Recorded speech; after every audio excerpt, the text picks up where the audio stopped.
नमस्कार दोस्तों, आज हम आपको महाभारत काल की एक ऐसी अनसुनी कहानी सुनाने जा रहे हैं जो महान ऋषि अष्टावक्र की जीवन यात्रा से जुड़ी है। अष्टावक्र वह बालक थे जिन्होंने गर्भ से ही अपने पिता को वेदों का सही उच्चारण सिखाया था, लेकिन श्राप के कारण उनका शरीर 8 जगहों से टेढ़ा हो गया था।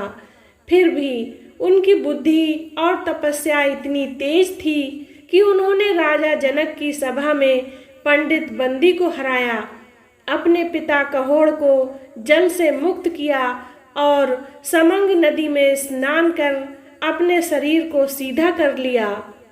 अब वे युवा हो चुके थे और सोच रहे थे कि गृहस्थ जीवन में प्रवेश करने का समय आ गया है।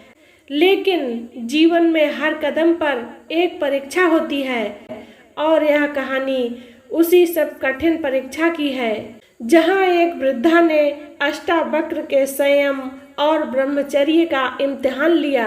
यह कथा हमें सिखाती है कि सच्ची शक्ति बाहरी रूप में नहीं बल्कि आत्मा के संयम में छिपी होती है। आइए इस रोमांचक यात्रा की शुरुआत करें। दोस्तों, कहानी शुरू होती है महर्षि बदान्या के आश्रम से। बदान्या की पुत्री सुप्रभा न केवल रूपवती थीं बल्कि वेदों और शास्त्रों में भी पारंगत थीं। अष्टावक्र वहां पहुंचे और बदान्या से बोले, हे महर्षि, मैं आपकी पुत्री सुप्रभा से विवाह करना चाहता हूँ। मेरी बुद्धि, तपस्या और सिद्धियाँ आपके परिवार के योग्य हैं, कृपया अपनी सहमति दें। बदान्या मुस्कुराए और कहा, अष्टावक्र, तुम योग्य हो, लेकिन विवाह से पहले तुम्हें एक शर्त पूरी करनी होगी। तुम उत्तर दिशा में हिमालय से भी परे कुबेर की नगरी अलकापुरी के निकट एक दिव्य नीला वन है, वहाँ एक वृद्धा तपस्विनी रहती है। तुम वहाँ जाओ, उससे मिलो और सुरक्षित लौट आओ। यदि तुम सफल हुए तो सुप्रभा तुम्हारी हो जाएगी। अष्टावक्र को यह शर्त अजीब लगी। वे सोचने लगे, एक वृद्धा से मिलना क्या इतना कठिन है? लेकिन वे जानते थे कि ऋषियों की शर्तें कभी साधारण नहीं होती। उन्होंने यात्रा शुरू की। रास्ता बेहद कठिन था। वे बर्फीले हिमालय पर्वतों से गुजरे, जहाँ ठंडी हवाएं चेहरे को चीरती थीं। फिर कुबेर की नगरी अलकापुरी आई, जहाँ सोने चांदी की चमक, अप्सराओं का नृत्य और मधुर संगीत था। लेकिन अष्टावक्र का मन विचलित नहीं हुआ। वे अपने ब्रह्मचर्य व्रत में दृढ़ थे और आगे बढ़ते गए। आखिरकार वे नीले वन में पहुंचे।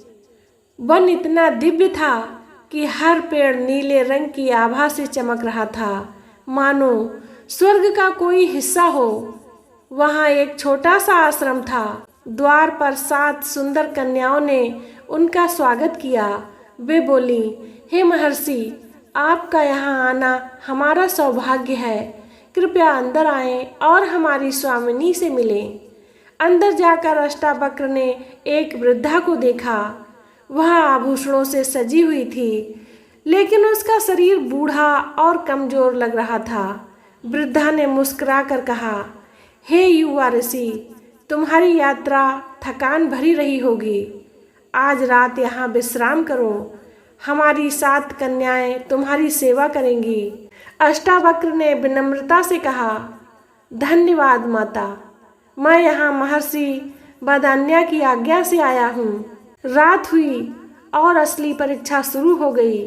अष्टावक्र को एक अलग कक्ष में सुलाया गया, लेकिन मध्य रात्रि में वृद्धा कांपते हुए उनके पास आई और बोली, हे महर्षि, मुझे बहुत ठंड लग रही है। क्या तुम मेरे पास आकर मुझे गर्माहट दे सकते हो? मैं बूढ़ी हूँ और यह मेरी अंतिम इच्छा है। अष्टावक्र चौंक गए। वे जानते थे कि यह ब्रह्मचर्य की परीक्षा है। उन्होंने शांत स्वर में कहा, हे माता, मैं ब्रह्मचारी हूँ। मैं तुम्हें अपनी तपस्या की ऊर्जा से दूर से ही गर्माहट दे सकता हूँ, लेकिन निकट आना धर्म के विरुद्ध है। वृद्धा ने जोर देकर कहा, केवल थोड़ी देर के लिए। क्या तुम्हें दया नहीं आती? मैं कुंवारी हूँ, कोई पाप नहीं होगा। हजारों स्त्रियों में से केवल एक ही पति के प्रति वफादार होती है, बाकी तो पुरुषों की संगति पसंद करती हैं।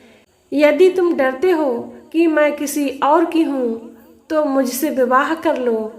अष्टावक्र का मन डगमगाया, लेकिन उन्होंने दृढ़ता से कहा, नहीं देवी, ब्रह्मचर्य मेरा व्रत है, मैं इसे नहीं तोड़ूंगा। सुख क्षणिक है, लेकिन धर्म शाश्वत है। अचानक वृद्धा हंसने लगी, उसका रूप बदलने लगा। बूढ़ा शरीर गायब हो गया और उसके स्थान पर एक अत्यंत सुंदर युवती प्रकट हुई, जो देवी जैसी लग रही थी। वह बोली, हे अष्टावक्र, मैं कोई साधारण वृद्धा नहीं हूँ, मैं उत्तर दिशा की देवी उत्तरा हूँ। महर्षि वदान्या ने मुझे तुम्हारी परीक्षा लेने को कहा था। तुमने काम वासना, लालच और प्रलोभन पर विजय प्राप्त कर ली है। तुम सुप्रभा के योग्य हो। मेरा आशीर्वाद है कि तुम्हारा वैवाहिक जीवन सुखमय और ज्ञानपूर्ण हो। अष्टावक्र प्रसन्न हुए और बोले, हे देवी, यह परीक्षा मेरी आध्यात्मिक शक्ति को मजबूत करने वाली थी। धन्यवाद। दोस्तों, अष्टावक्र वापस वादान्या के आश्रम लौटे और सारी घटना बताई। वादान्या ने कहा, पुत्र, तुमने सिद्ध कर दिया कि सच्चा ज्ञान बाहरी रूप में नहीं बल्कि आत्म संयम में है। अब सुप्रभा तुम्हारी पत्नी बनेगी। अष्टावक्र और सुप्रभा का विवाह भव्य रूप से संपन्न हुआ।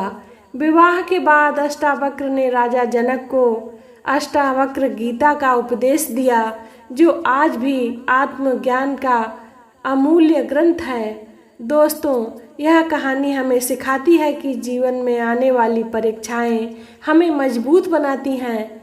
सच्ची सुंदरता और शक्ति बाहरी रूप में नहीं बल्कि आत्मा और आचरण में होती है। संयम और धर्म का पालन करने वाला व्यक्ति किसी भी प्रलोभन पर विजय पा सकता है। जैसे अष्टावक्र ने किया, वैसे ही हमें भी अपने जीवन में ब्रह्मचर्य और नैतिकता को अपनाना चाहिए। यदि आपको यह कहानी पसंद आई हो तो कमेंट करें और शेयर करें। धन्यवाद। जय श्री राम।